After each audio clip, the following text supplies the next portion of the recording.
پشاور میں کوہاٹی get church کے درجنوں عبادت گزار بھی ان پاکستانیوں میں شامل ہو گئے جو گزشتہ 12 برس کے دوران بارودی لفافوں میں آسمانی پتے پر کوریئر کر دیے گئے۔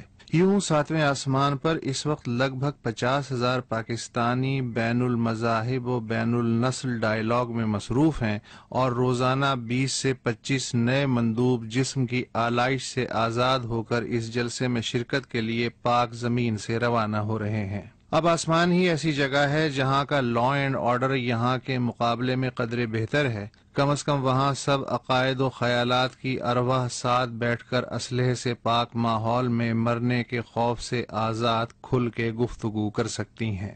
مگر جو زمین پر اگلے جہان کے سفری منتظر ہیں انہیں بالکل دل چھوٹا نہیں کرنا چاہیے، کیونکہ سرکار نے ان کی باری آنے تک ریاستی ٹرانزٹ کیمپ میں خاصے معقول انتظامات کیے ہیں۔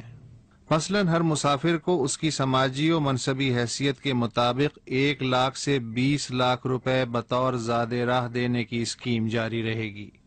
ہر عمر کے مسافروں کا دل بہلانے کے لیے کیمپ میں مفت لیپ ٹاپ، نئے ڈیمز، بلٹ ٹرین اور موٹر ویز کے ماڈل، روزگار منصوبوں کے غبارے، انکم سپورٹ پروگرام کے مشینی جھولے، رعایتی قرضوں کی لوڈو، مجرموں کے خلاف آپریشنوں کی غلیلوں جیسے چھوٹے بڑے چمکیلے کھلونے موجود ہیں۔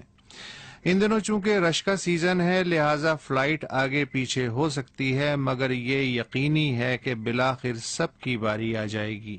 جہاں اتنے دن کاٹ لیے وہاں کچھ دن اور سہی۔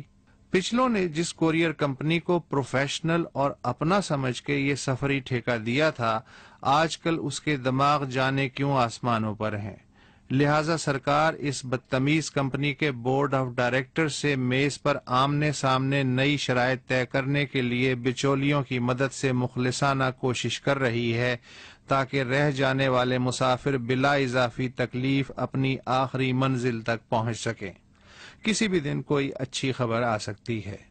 تب تک ایک دوسرے کے دکھ سکھ میں اسی طرح برابر کے شریک ہو کر وقت گزاری کرتے رہیے۔